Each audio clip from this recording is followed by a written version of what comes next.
Bonjour les amis, j'espère que vous allez bien. On va lire toute la Bible. Mamie, toute la Bible? Ben non, on la lira pas toute aujourd'hui, on va les lire une à la fois. Et je vais te poser 3 questions. Alors, écoute bien l'histoire. Et on va terminer en priant ensemble. Alors, es-tu prêt? On commence. Allô, tu es arrivé? Eh bien, moi, je suis prêt pour une prochaine histoire. Et le titre de mon histoire, c'est David et Jonathan. Un jour, le roi était toujours de mauvaise humeur, plutôt. Il était tout le temps marabout. Il était tout le temps fâché. Il n'était jamais de bonne humeur.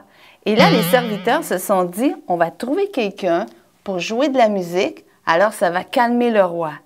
Et ils sont allés chercher David, celui qui sera le prochain roi.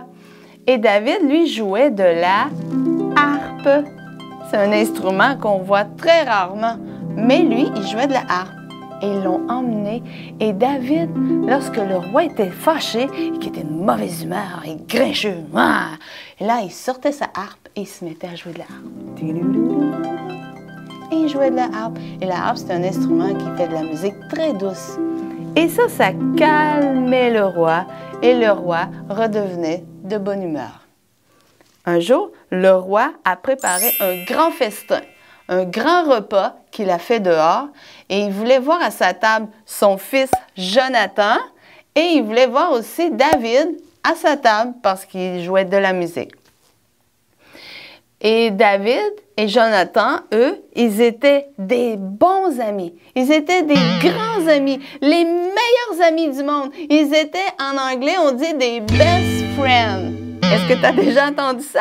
Des best friends. Ils étaient des grands amis. Mais Jonathan était le fils du roi, Saül, qui était méchant. Mais Jonathan était très gentil et il était ami avec David. Et cette journée-là, Jonathan était à table avec son père dehors pour faire le grand festin. Il y avait des serviteurs qui servaient la table pour manger, mais David ne se présente pas. Il n'est pas là, il est caché. Et le roi s'est mis en colère. Il était fâché. Il tape les poings sur la table. Et là, il était fâché parce que David ne s'est pas présenté pour manger. Parce que lui, c'était le roi et il donnait des ordres et les gens devaient écouter. Et David s'était caché. Pourquoi il s'était caché? Parce que le roi le détestait. Moi, il le détestait. Il savait que David était pour devenir le prochain roi. Et Saül ne voulait pas. Il était comme jaloux. Il n'était pas content de ça. Parce qu'il voulait que ce soit son fils qui soit le prochain roi. Mais Dieu avait décidé que c'était David. Et un jour, Jonathan, quand il a vu son père fâché comme ça, il a averti David et il lui a dit, David, il faut que tu te caches, il faut que tu te sauves, il faut que tu t'en ailles très loin. Alors David a serré Jonathan, son meilleur ami, il l'a serré dans ses bras, ils ont fait des gros câlins et ils se sont dit au revoir.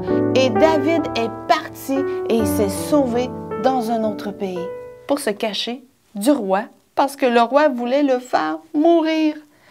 Oh, c'est merveilleux d'avoir un grand ami comme ça parce que Jonathan a sauvé la vie à David. Et David était sauvé du roi. Et le roi ne pouvait plus le tuer. C'est une belle histoire, hein? Alors, on va passer aux questions maintenant. Ma première question. Comment s'appelait l'ami de David? Te souviens-tu de son nom? Son meilleur ami. Comment s'appelait-il? Il s'appelait Jonathan. Bravo! Ma deuxième question.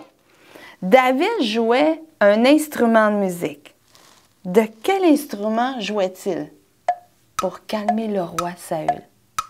Il jouait un instrument qui est très rare, qu'on ne voit pas souvent.